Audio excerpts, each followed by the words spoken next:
Welcome to Deal Nation. On the show today, we've got Robin Seib. He's the founder of The Land Pilot, a super experienced real estate investor, someone with a very interesting real estate investment origin story, and a guy I'm really happy to have on the show. How you doing, Robin? Hey, Michael. Thank you so much for having me. I'm pretty excited about the opportunity. So thanks for having me on today.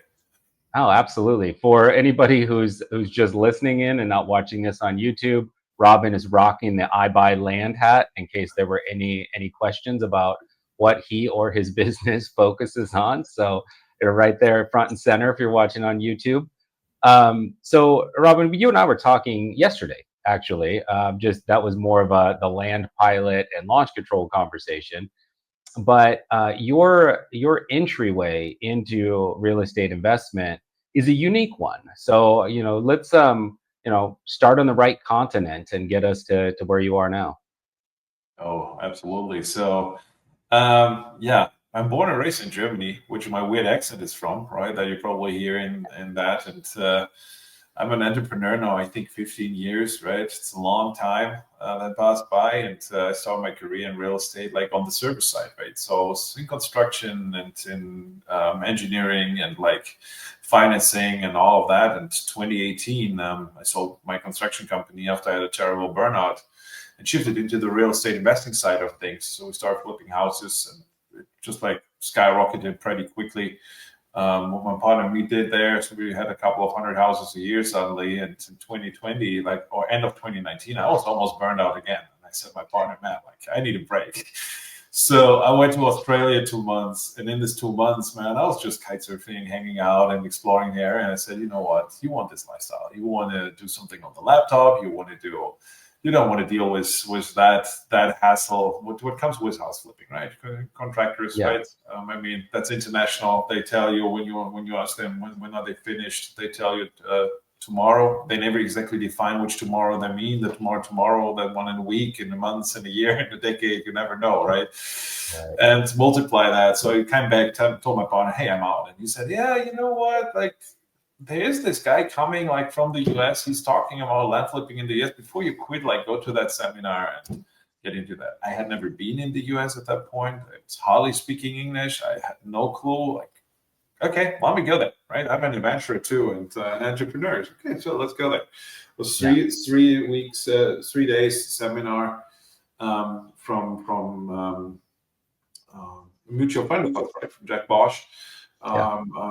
And he came there and talked about land flipping. He's German actually, but lives for 30 years in the US. And I was 3 days sitting there. And, when you're sitting in a pitch, you're always okay, there's so much that sounds so much better than it is. But I said to myself, hey, when 10% of that, what he's talking about is the truth, this is what you want to do. You can do it on a laptop. It's land. It's pretty cool. Okay, we sign up for coaching. And that was April 2020 on the 6th. And I think on the 7th, the whole world closed down for COVID, right? So we were not able to travel, not able to open bank accounts. And it was hilarious. So we need to navigate all these official challenges before we got into the weeds, right? And man, then I had a hard time because I needed to understand, first of all, business in the US. I didn't know what a title company is. I didn't know simple stuff that we need to solve. How do you do a notarization when you're a foreigner, right? For something simple stuff. How do you send a single piece of mail to somebody with an offer, right? There were challenges we were navigating. So man, I started it, and we needed a year to do my first deal, right? I always love to tell this story. Let me tell this to the audience. Yeah. Man, okay, wait, hang on, because there's a few things I want to make sure that we get before we get to that no deal for a year thing. So let's backtrack a little bit, or kind of a lot geographically. Germany, where's hometown in Germany?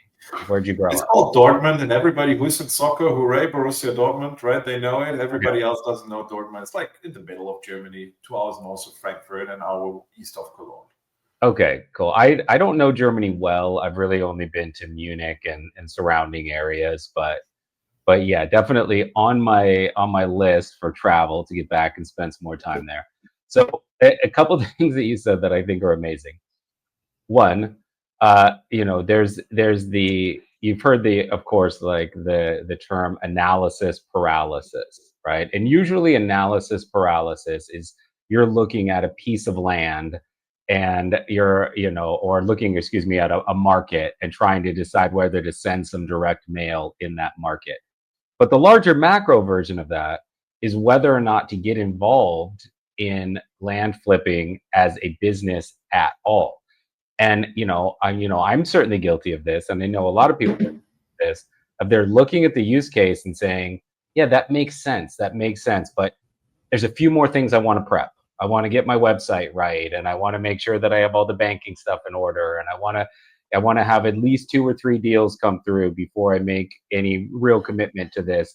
And there's that kind of analysis paralysis as it applies to an entire industry, right? Whereas you were kite surfing in Australia and went, you know what? I'm going to move to the U.S. in the middle of a global pandemic and see how it works out. And you did it. So Oh, I that, did a weirder thing, man. I didn't move to the US, right? I just yeah. opened a business in the US, but moved from Germany to Spain because like the pandemic was Ah, like okay. so hard in Germany. So I said, let's go there where the ocean is. You have like a laptop business now, right? Like Sure. Absolutely. I support that. I've lived in multiple countries. I've been to a 50 something. So, I know very well you can do your business in this kind of business. You truly can do it wherever you have a laptop, especially if you've got the right team and support structure in place. Very doable. So that risk to reward initiative, I think, is amazing, and I think that's a very inspiring story for people listening. But you also came into it with a fair amount of realism. Right? I love your 10% analogy, right? Because there's so much guru culture out there with investing, whether it's on the wholesaling side, distressed properties or distressed homes, or on the land flipping side. You still have a lot of in the expression like, show me, don't tell me.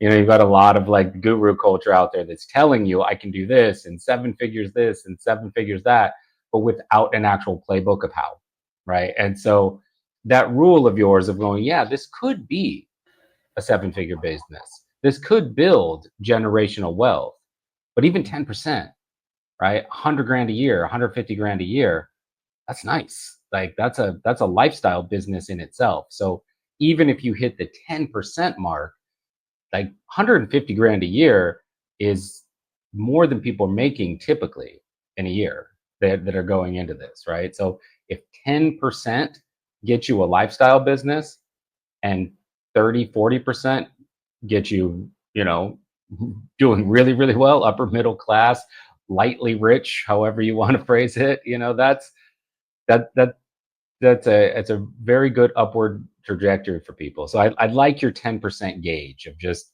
whatever the gurus are selling you, aim for 10% of that because that's good living. can I stack on that real quick? Yeah, I mean, please. people are always asking, why do you do that, right? And I come from a really traditional country, right? Like Germany is like everybody's place, super safe and all that, right? Like my parents have moved to Spain, open business in the US, you leave your big, huge house flipping. For me, it was always, I had a dream of my life, right? Or an idea of how my life could look like, right? And when I trust really that God or the universe gives you what you need at the time where you need it, right? And then this Yeah. opportunity came, and that was the calling for me. Okay, you need to jump into this. Was there a lot of uncertainty? For sure, right? Yeah. But man, I have built businesses before. I had like a huge desire to achieve, right? I had a burning desire like to get there where I want, and then you become obstacles, right? And this is what I see a lot, like happening, that people are not pretty clear about what they want, right? And then you have this feeling that you're stuck in analysis paralysis, right? And I have that sometimes too, man. Like nobody's free of that, right? That you're Of just course. sitting there, something is shitty, and sometimes. But I think no matter what you engage in, be clear that that serves your higher purpose in life, that it brings you there where you go, right? And when money is right now the problem, really look into, hey, how can I make money in the best for me suitable way? And the opportunities are there, right? This is what it is. And I mean, all the gurus out there, and It's great that they do that because they have people like infected, and eventually some of them get successful, but a lot of them don't, right? For Yeah. this lack of like really commitment to the cause itself, right? And you can be like, it's fine going into this to understand that, you know, that some people go into this as it's just entrepreneurship is deep in their blood, and they love it, and the hustle that goes along with it is something that actually brings them joy. It makes them happy, right? And there are others that just really want to have freedom of time, and they want to be able to kind of control the flow of their lives, basically. You know, the beauty of being able to say, like, on a Wednesday morning, yeah, I have stuff that I could do, but I don't want to do that. Instead, I'm going to do insert whatever activity or non-activity makes you happy, right? Like the ability to do that and not have to be on someone else's clock, that is enough of a motivator for others, that's really kind of what they're aiming for. So like you're saying, like, you know, you're basically, it's not just reverse engineering your business, but you're reverse engineering the life outcome that you want, and making sure that this business is in service of that, right? Because it doesn't always have to be about money, hustle, being better at entrepreneurship than the entrepreneur next to you. It can also be about, yeah, I mean, you closed another deal this month, but I was kite surfing in Australia and it was awesome. You know, so And man, this is what it is. I mean, this is what I learned very quickly, right? Like when I started this, I came into culture shock, right? yeah, Like Europe, we're like not like America is a huge business itself, right? The country, everybody here does business. Everybody wants everything is about money, right? Like I always tell this analogy, like you know, in Europe, when you tell somebody when you meet him first, hey, let's go and make some money, they look at you, what the fuck is going on? Sorry to say it like this, right? Oh, this guy's on legit. Here in yeah, America, that's the first thing you hear with somebody. Hey, let's make some money together, right? Like, and it's a hustle mentality. It's all of that, but you know, in the end, there are always phases where you probably do more when you are like self-employed because maybe you want to achieve the next level, the next thing. But we talked about that briefly yesterday, right? I have an entrepreneur, so you said, "Hey, Robin, I like traveling around and having a lifestyle, right? And everything in between is possible." And this is what I really like about that space where we are in, right? That you have the opportunity to get in any direction where you want to go, right? This is what absolutely. infected me in the first place. All right, so I went off on a tangent, but I wanted to cover a couple of those because I thought you dropped a few gems in there. So I think you said it took a year to get your first deal. That's where we picked up. It was a year. I think we had invested until that point, including the coaching and setting everything up, like $300,000. And like, I was like, Ooh, whoa. this is like not working for marketing and setting up systems, right? And I mean, we enrolled in the highest available coaching program with that coach at that time because I said, when I do that, I want to work with somebody that's first of all German that knows the cultural difference. Second of all, that guy is in business for 15 years. So when I work directly with him and not one of his coaches, he will treat me first of all differently and make me connections because he wants me to be successful. Right? There's nothing worse than what is this? And that was learning I pretty early in my career. When you really engage in coaching and you make the decision for that, don't make a $2,000 play safe thing.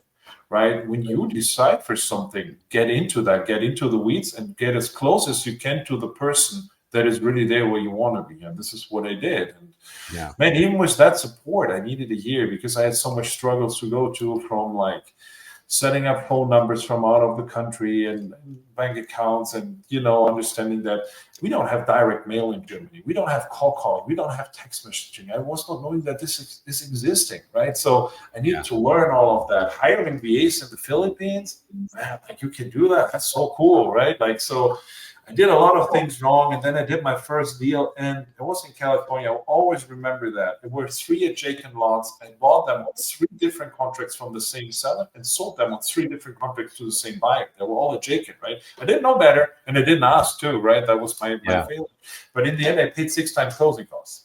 And in California, that hurts, right? That were like my $20,000 profit or $24,000 profit was gone. right? Because they paid everything to the title company. In the end, they wanted to have $61 from me. So I called them up and said, hey guys, I worked now a year for this deal, and said, like, I want to make $1. And he gave me a discount of $68, right? That I made $1 on that deal, right? And sent me a check, right? I have that check somewhere. So man, and that was 2021 in April, and then from there we did, like, I think another 60 deals that year, right? And it was 300 in 2023, and right now what is it, 2025 February, right? We have like a deal count of 1,200, have around like 25 or $28 million in development properties we're working on. So it was just like really, I guess, the starting point, right? And you hear all the stories in this guru stuff, right? Like you talked about that. Hey, there was this guy, he made like $500,000 in the first 3 months. But what did he do in a year or over the course of 2 years and 3 years, right? And I think that is what we maneuvered, or I maneuvered here in this company really good. It's like to explore and always be active and really get a business together that works long term, because I had this purpose and desire that I wanted to get this done because it's not what I wanted to do, right? And man, on the way, amazing things happen. I met my wife on a land conference, right? She's American. We have a baby. That baby was born in Spain. She has 2 different nationalities, right? She's American citizen. She's like a Spanish citizen, right? This baby is like 1 year old and has already, like, I think 4 transatlantic flights under her belt, right? Like, that is really the life I wanted, and this was like everything. Yeah, start with a decision in February 2020, right? Yeah, and you said like the what you were doing in that year was at least mostly the right things, right? Like you were getting good coaching access, you were setting up systems, you were hiring a team where you needed to hire a team.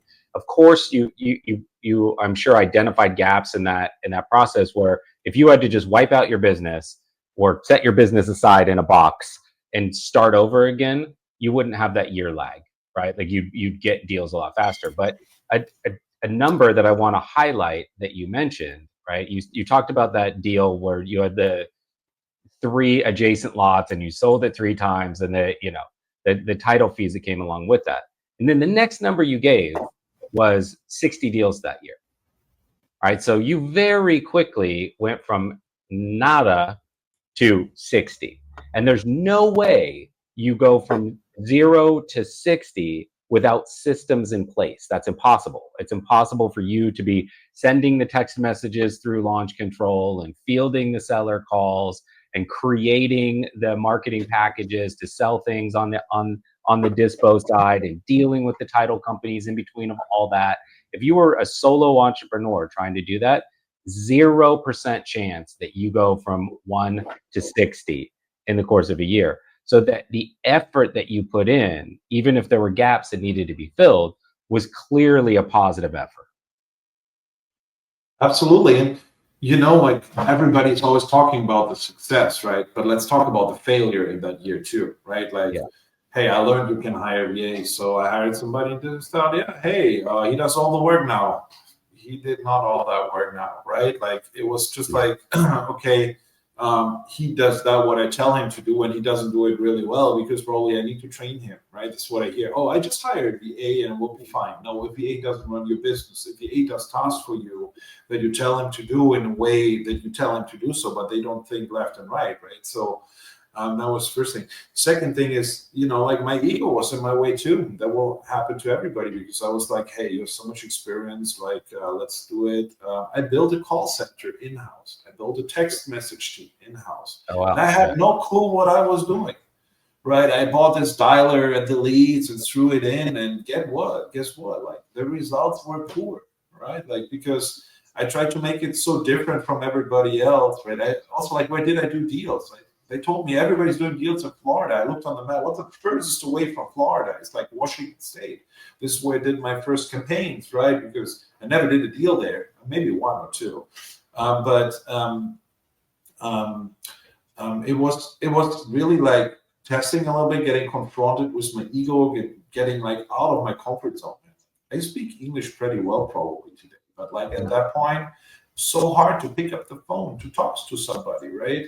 with the dialect, and like just like, you know, I learned sales over my way, right? Of course, you're educated in the sales space, but like getting through it, like pick up the phone, have this commitment to work nights, right? Like when we're in Europe, like I have no, like normal average working days can be something from like 2 p.m. my time until like 11 or 12 in the night, and then you go to sleep at 2 or 3 or 4, right?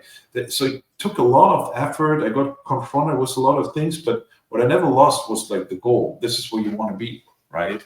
Yeah. And I think a lot of people, what I see is like, hey, they send like 500 mailers or send like 800 text messages, and then they're done with that. But like everybody I see doing something for 3, 4, 5 years is probably pretty successful in that what he's doing, right?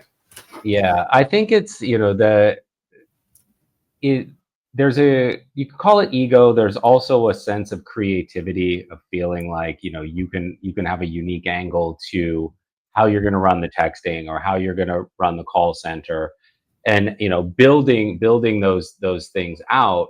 It's that something that I think everybody needs to consider, because it's a tough thing to met out. Is, yes, honestly, sometimes you probably could, if you really wanted to like build a custom solution for those things, you might be able, not necessarily the software but the processes.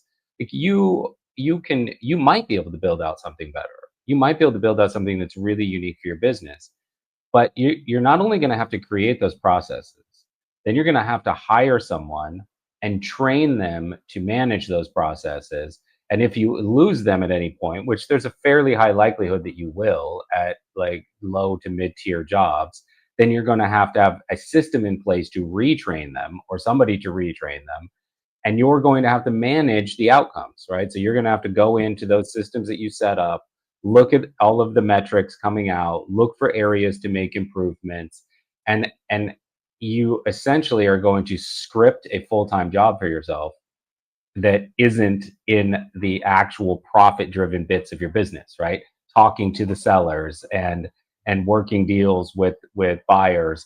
That's where your money comes from, right? So it's, speaking of like an ego check, right? Because this is, you know, something anybody that has a heavy sales and marketing background would have to, or a real estate background would have to think about. But, you know, if you can outsource to something like Launch Control has launch leads on the front end. So we'll do all of the text engagement for people. So all they're doing is handing us data, giving us a little bit of instruction on how they want to segment that data. We run all of the text outreach and then pass off the leads that are ready to have a phone conversation with them. Right. So it's, they're able to take that and just outsource it, have it be done by our team. And we're going to get in deep into the land pilot project in just a minute here. But you guys have some done for you stuff on the dispo side, which is equally a time saver and has a ton of money attached to it. So, you know, you have to, when you're building out that life cycle of a deal, honestly, there's probably 10 different people that'll sell you a done for you service, and you're not going to pay for all of them.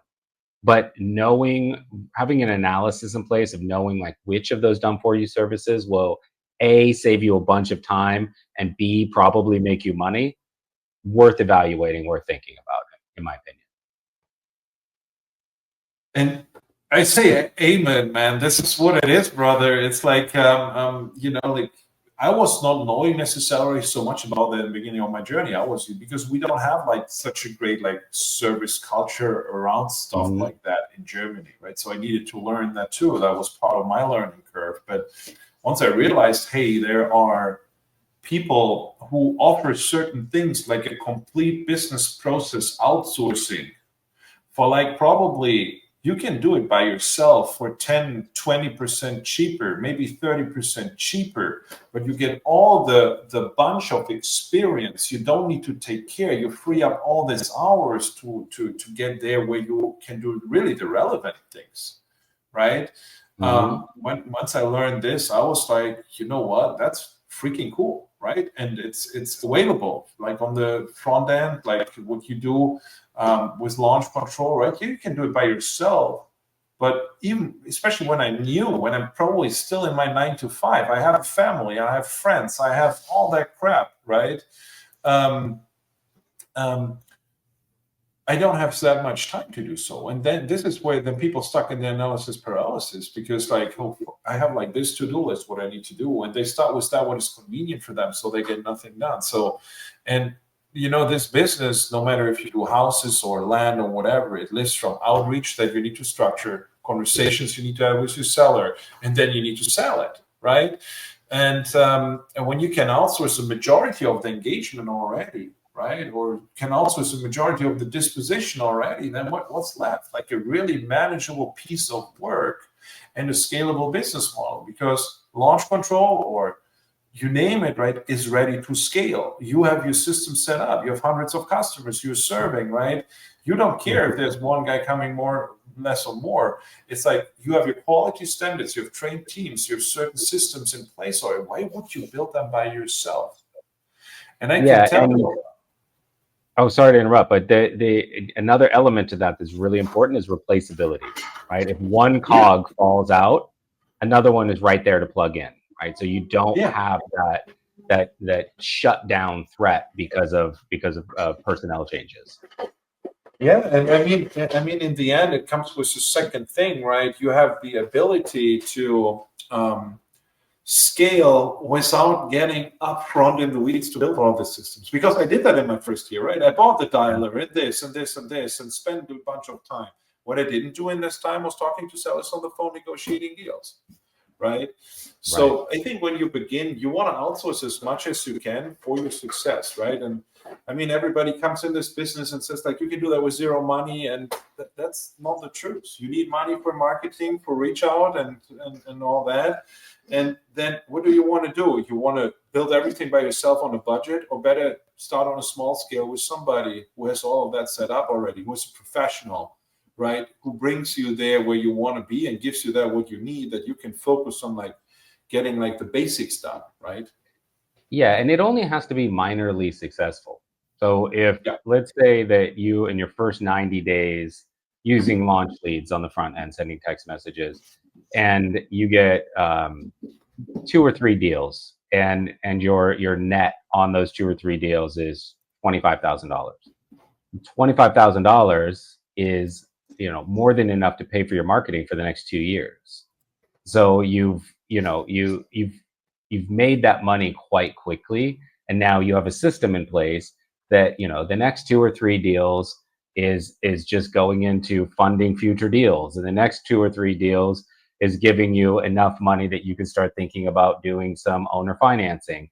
And so it starts a system that gives you a huge amount of freedom of choice within the framework of your business, of which exit strategies to take, and how to grow your business, just with the flexibility that comes from cash flow. Like when I look in the landscape of investors we're working with, or that I come across, and I talk to probably 3 or 4 or 5 every day, right? Um, Especially with the beginners, it's like they try something and they just don't do it long enough. They send 750 text messages. That's not for me. And then they get this shiny object syndrome, and like, hell, I could do subdivides, or I could do entitlement deals, or distressed properties, or whatever it is. But what they never mastered is doing just a single deal in wholesale, which is the easiest of all exit strategies, right? So, and suddenly Mhm. you want to get involved in a business like, hey, let's do a subdivide project. You need to know, like, how do you evaluate the property? You need to have a funder to take that property down, or you need to know how to structure the deal with the seller that you don't need funding, but then you need money for a survey, right? For a surveyor. You need to go through city council meetings or county council meetings, right? Until you're there, like your money comes in 18 months, probably, when you did everything right and you risk a lot on that way, right? So I'm a huge believer that you first need to learn like some basic skills, and this is wholesale. And I'm really grateful that this is existing, right? That you have deals, you know how to source them, you know how to get them, you know how to dispo them, you know how the transaction looks like, you know what the hiccups are, then you can take it from there. And most people are not patient enough for that. right? It's like this, I won't need money tomorrow. Oh, I did a little bit, but it never worked. But this will not work. Does that make sense? Yeah. Yeah, absolutely. And it's, I've been with Launch Control since 2019. And at Launch Control, the people coming in usually on the lowest level subscription for the platform are really just getting started. And there's a very common hurdle that people need to get over, which is, what you're talking about here, is that there's such a sprint to get a deal, and the mentality is, if I just get a deal, or if I just get two deals, and it's just proving the use case, right? But if we backtrack to what we were talking about earlier, if you go into this with the understanding that you're not getting a deal, you're building a business, right? And that business is going to give you a lifestyle. It's going to give you a certain amount of money. But like, if you bought a restaurant, you're going to have some down months while you figure out the ups and downs of that restaurant. If you bought a laundromat, you'd have some ups and downs of figuring out when the soap needs to get restocked, and what happens if somebody leaves the door ajar at night. And there would be things that you would need to problem solve for, and have solutions for, that you just didn't see coming. If you opened a little Airbnb somewhere and thought, well, Airbnbs are easy, right? Well, there would be things that you didn't expect that are coming through in the comments, and with the cleaning crew. Every business that you start is going to have growing pains. That's just the nature of entrepreneurship and running a business. And so when people go into this just looking at it from a perspective of get a deal rather than build a business, then you get what you refer to as shiny object syndrome, right? Is in any business, like, you need to have foundational things. You need to have foundational marketing, right? If you're going to do, like, your volume outreach is going to be via text and call, and your really specific strategic outreach is going to be via direct mail, you're going to want to have a system for that, month in and month out, but also year in and year out, that's going to weather the ups and downs, and it's just going to be stable. Now you're gonna have processes in place on the disposition side, that you're not just trying something for once, right? You're looking for set solutions that can be, again, foundational to your business. And that's hard when you're coming in fresh, and you just want proof of concept in deposited directly into your bank account, right? And that'll give you a deep breath and an ability to focus. But it's hard to think that, like, big picture sense when money isn't freely flowing in yet, but it's how you get from 0 to 60, like you did, right? You thought I mean, about it I as, mean, in the end, it's like I always explain it like this, right? What you do in this business, right? It's like you build a huge wave, right? And when the wave is huge enough, it starts breaking. That's the nature of a wave, right? And you need to wait until that point. I think the responsibility, especially when you start, is this is what I tell a lot of people. Like, I have people from Germany reaching out. How can I do that? What you do, man? First of all, give it a year of time, right? Like, after a year, you make the evaluation. But when you decide for that, you need to build a pipeline, right? And you need to do that consistently for a year to have like any kind of an idea, where do I stand with this, right? So when you engage with this, make a plan for a year. Okay, I don't know, I think $1,500 is Launch Control's package, right, for the done for you texting yeah, service. So I need $1,500 a month. I maybe need, I don't know. We, for example, have a comping service, right? It's like $249 a month. I need $249 to get the properties comp that come in. I need like a phone. So you budget that out. So and then you're like, what? For the next year, I need like $2,500 a month to get that up and running. Can I afford that or not? Right? yeah, Like, so if not, like, okay, how can I make it work? It's the next question, right? Do I want to take like maybe a little loan for that or whatever it is? You're running a business, you need cash to start that, and give you a year of time and then consistently start working. I think that's the greatest advice. Everybody who's doing that does deals, yeah, right? But when you shoot to get successful in the first 3 months, you will not be there. Depending also where you are, right? Do you have an education in sales? Do you have an education in building a business or whatever, right? Like, it will just need to take time, because your learning curve will be really steep in that year. This is what I can promise you, right? yeah. And look, it might not take a year. Like, I have friends that have gotten into it cold, and within 6 months had made well over $200,000. and not because They they were did. superstars. They just did the things that we're talking about. Sometimes luck and fate come your way that quickly, but if not, be like you said, like be prepared to have a 6 month to 1 year ramp where you're waiting for the wave to break, and if you can do that, your chances of success are extremely high, right? You got to ride the wave. Absolutely, absolutely. This is what it is, and um, I think I love what we talked about the past 15 minutes because it sets a realistic expectation of what you need to do to be successful in the business. And there are a Yeah, lot of wonderful people like Launch Control or we in the land space with our dispo services we do, right, that can help you. Watch out for them, right? Work with them, budget that out because then you work with specialists and you can get good at one thing, and that's a sell and negotiation. And in the wholesale business, it's just about that, right? I mean, on the yeah, dispo side, people always think we can sell like a Fiat for a Ferrari, right? But in the end, the price for a Fiat is the price for a Fiat, right? And I can sell right. it for a Ferrari price, right? So where you make the money, and this is how Costco or Walmart makes money, right? This is how this business works is by negotiating the price with the supplier. And I think this is the first skill you need to master in the wholesale game to really get there where you want, right? Yeah. No, I agree. So let's really dive in for the last bit of this. Let's really dive into the Lamb Pilot and what you guys are doing, because you serve a part of the deal flow cycle that I think is really underserved, and this is an element of help for people's businesses that they may not be aware is out there. So I'd love to get some info out there for the audience. Absolutely, man. So, I mean, we did like a bunch of deals, right? So, and like, how did that happen is that I bought pretty early in my career a 144 lot package in Florida. And I had the challenge that I needed to sell 144 lots, right? That was a hard money lender. I need to pay. I need to get rid of that. And I was like, oh my God, right? Like, how do you do that?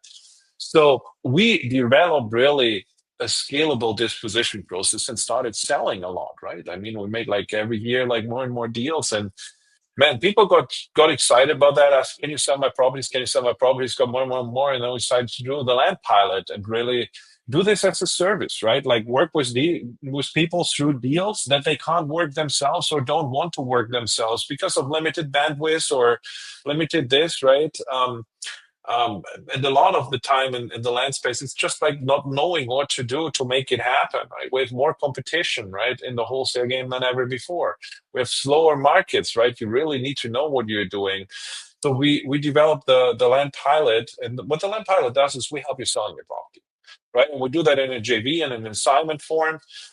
So like when you need cash in the next 30 days, like our whole clue is just we want to take that deal down. I don't do double closings because there's so much that can go wrong. And like over our career last year, we did them for our clients. And we had a 45% fall through rate, right? Because there's Yeah, so much that can go wrong. Messy land titles and sellers and buyers and anybody backing out. So what we do is we really have what's the whole dispute chain. You have the contract. We look at it, we value it, right? We underwrite it. We underwrite it like our own deals. So when you get that feedback from us, you get a feedback from a team that has done 1,200 deals, right? So they will tell you, hey, that is the hiccups. Your comps are good. They're not good. We need to renegotiate with the seller, or we can't do the deal for that and that and that reason. And maybe you should stay away from that deal then, right? Because there's something that you can't solve, right? Um, so, hey, when you need money in the next 30 days, you can assign that contract to us. You get paid in 30 days when we buy that lot, or you stay with us in the deal and we make a JV 50/50 profit split, right? But the hardest thing to get there is what we figured out um, is no, let me explain it. And when we take the deal over, right, we have like a whole marketing power, right? Like behind that. It's not that we just hand that to a realtor, right? mhm, We run marketing campaigns to our buyers list. We do social media advertising. We have like the big subscriptions with the big websites, right? Like when you see what land.com just like puts on our credit card every month, like I cry all the time, but they bring good leads. We have a scalable process in the back end with lead intake. We know how to find the right realtors. We know how to advertise to the right realtors. We do cold advertising to buyers in the area, like neighbor letters, of course, but we also reach out to local builders, mobile home developers. Like, everything that you have seen in a course, we do it. And we do it cheaper and better probably than you, because we do it every day and have a system for that in place. Invested a lot of money into technology.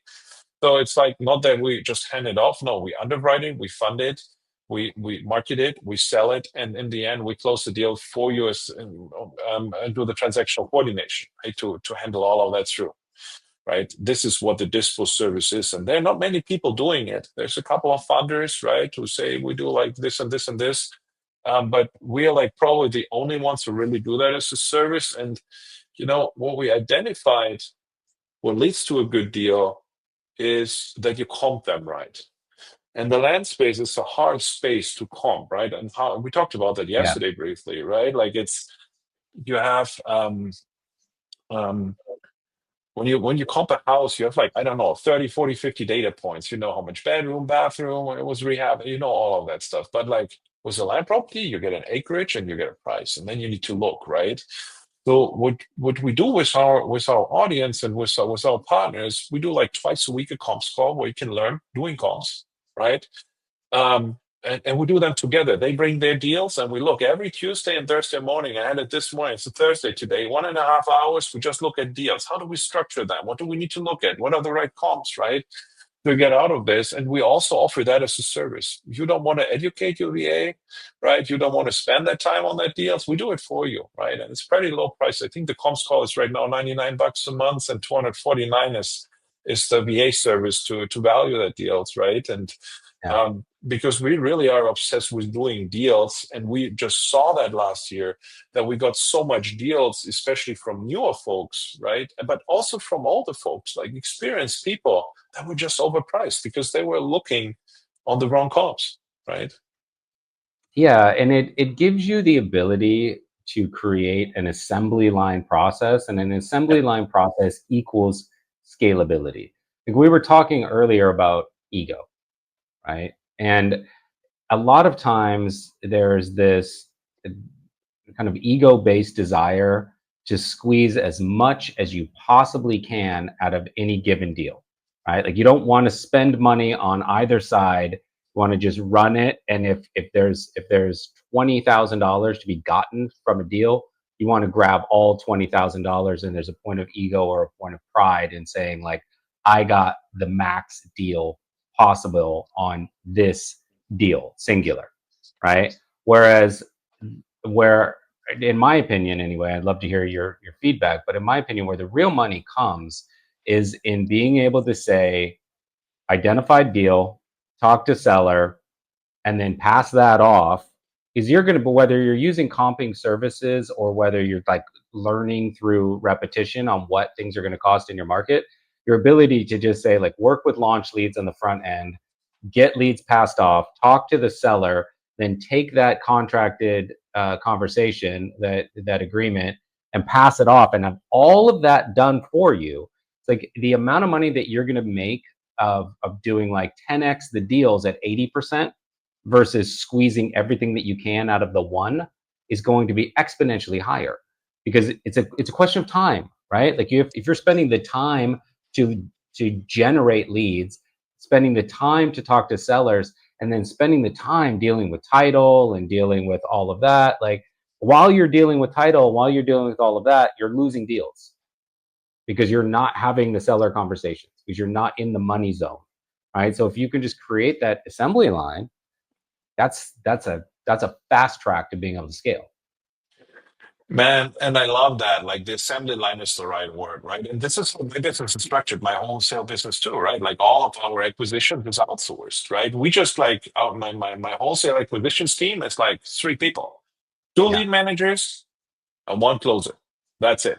I mean, it's a fourth person who just like does IT and like manages that, right? But literally, it's 4 people, and they line up around a medium size 6-figure amount in profits every month, right? Like because. And when we just like say we want to do more, we just go to launch control, whoever, and say, hey, we double amount of money we pay for you for leads this month. We want to do this in this areas. just spit us out more, right? And you're not in charge. I just go to somebody and say, do it for me, and it's done. I don't need to worry about that. I know Right. probably I get now double the amount of leads. And second, the same thing is on the back end, right? It's like people can just like load it off and we take care of it. And as we are like a partner in the deal, we treat that deal like your deal, right? Because it's our deal. So it's your deal, right? So, and what I always say, I said that in another podcast like a week ago, is that, I'm a basketball guy. I'm 6'8" tall. Nobody knows that until you meet I me in didn't realize person, that. right? Yeah, yeah. I'm like a really tall guy. I played a long time basketball. And, like a center would never be a good point guard, and the point guard would never be a good center, right? Like, does that make sense? Like, and Yeah. and this is what I see people doing. They want to be the point guard and the power forward and the forward and the center and like the trainer and like the referee. They want to do everything, but why don't you try to get really good to being a point guard and becoming the absolute best, becoming a specialist in that? Then you will make more money than ever before. And when you have a decent deal flow, then you can probably think, what do I want to maybe do in-house? What is the area in this assembly line I can probably do better than that? But until you're there, I mean, last year I spent a huge amount of time to talk really with the most successful wholesalers I know in this industry, who are consistent 7 figures and 8 figures people that just do Hmm. wholesaling. And this is what they did, right? They just like started like this, like with, hey, we have assembly line, we outsource this and this and this, and then they took part of the process out of there. And when you see like everybody who wants to consistently make $2, $3, $4 million, $5 million in this business, who doesn't work with service providers, they have like teams of 30 people, 40 people, 50 people to do so, right? Where they need to write SOPs, hire them. You have all the overhead, right? Yeah. Do you want that or don't you want that? Or do you rely on people like you, Michael, or us, like was on these positions that just do it for you? And I think that's a smart way of doing that, because most of the people sign up for real estate not to become a real estate investor. They sign up that for the money they make out of this and to Yeah. get out of that wherever they are in right now, right? Well, and if you take yourself out of the equation, are you replacing one job or are you replacing 12 jobs? Right. So if you've, in that assembly line analogy that we gave, the only real thing, the only real task that you, the real estate investor, are charged with is having seller conversations, right? You're talking to the Yeah. landowner, you're finding the deal. You can train a good acquisitions person to do that for you. And so if you have leads being passed to the acquisitions person and then the acquisitions person coordinating with your team, then you are taking all of the profit, and well, not all of the profit, but you're taking, you're making a good amount of profit through your business, and you are only lightly, managing outcomes and making sure that everybody's on task, but you're not, deeply rooted in it. You can take yourself out, go on a vacation with your family for a month, come back, and you will have made a lot of money during that time. You won't have had a shutdown. And ultimately, I think that that's what all entrepreneurs want, is the ability to either turn it up or turn it down, but like not have their presence be the thing that either, shutters or scales the business. That's gold there, man. This is what it is. Like, become good at that one skill, right? Yeah. And then take it from there, man. But I'm pretty sure, as long as you don't do like more than 1 or 2 deals a month, I think you don't even know, when you work with all these providers that give this service, you don't even need a CRM system. And I see people struggling 3 months to set up a CRM system. Guys, you don't need Yeah. that. You can have a spreadsheet and organize your leads all there. You get from Michael, and then you drop it off to Robin, and then you get a paycheck every month, right? Like, Right. this is how simple that is. It's just about taking action and doing the right things and the right frequency and in the right amount of time. Absolutely. So I know that, as I just kind of wrap this up here, we talked about this as being, a service that people can plug into. But I know that there's a bit of a community angle as well to working with you and your team. So can you kind of touch on the community side of things, and then we'll let people know how to get in touch Absolutely. with you and all that. So our community is my purpose project in our whole land endeavors, right? Like, because I said, man, there's so many brilliant investors out there. And what we really do is we have a Facebook community. Join us in the Land Pilot Facebook community. Um, we do weekly calls, always on Thursdays, 5 p.m. And we really, what we do there is doing the next level. We don't teach you the basics. We teach you when you did a deal or two or three or four, how do you make now 10 or 12 out of this, or 20 to 25, right? We have people on like you, right? Like, hey, we offer services. Today it's a Thursday, like I said, we have like a CPA there that's specialized in land and real estate and knows how to handle that. How do I do tax optimization and all that crap, right? Yeah. Like it's always like from an approach. That's our sales pitch. We just show you what's working there. We take solutions we are using. We take like providers that we are using or that we know that are really good, and bring it out there and help our community with that. And it's super active. And man, like I just love hanging out with our guys there, right? Because everybody like there's a good spirit in there, right? So hey, come to our Facebook group and just like talk with us and let us know where you stand and what you do and where you need help with. And this is what I like about the land community in general. It's like everybody collaborates, right? There's competition, but no competition, if that makes sense. No, it's a really wonderful thing about this industry is the supportiveness. Everybody, because you're kind of in as an entrepreneur and an entrepreneur in a very little known niche on a nationwide level, it can feel like if you don't announce that you're there in the room, it can feel kind of lonely. It can feel like you're just out there on your own trying to figure it out. But turns out if you shout in any one direction, like, "Hey, any land investors out there?" the people will come and they'll support you, and you can get questions answered. You can find JV deals that you can work on. You can find little niches that you weren't aware existed. Like everybody wants everyone else to succeed. I've never really seen a lot of, I've never seen a future reality show of like land investors going to war, like a, bad Shakespeare play or something, it's like I or a think the bad same. version of a Shakespeare play. That's what it is, brother. Like everybody wants to collaborate. So hey, yeah, join us. Come on, right? Share where you are at, what you need help with, right? And we will have you on one of the next shows too, right? So I'm looking forward Yeah, to that. yeah. In a couple weeks, I'm coming on to talk to the crew for sure. Absolutely. And man, this is what it is, man. That was a really good conversation. I think there was a lot of juice in here, man. Yeah, I hope the listeners get some good out of it. So, last thing, it says for those of you that are watching on YouTube, it very obviously just to the right of the I Buy Land hat says www.thelandpilot.com to get in touch with Robin for his services and his community. For those of you listening in, we're going to put in the episode description.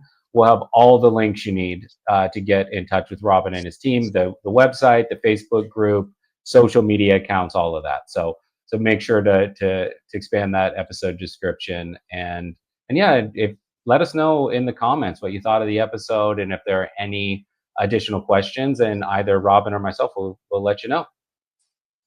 Let's do it. Let's do it. Thank you so much, Mike, for having me, man. It was a pleasure hanging out with you again. And I think, yeah, that was great. Yeah, Thank you. absolutely. My pleasure. All right. Bye-bye. Bye.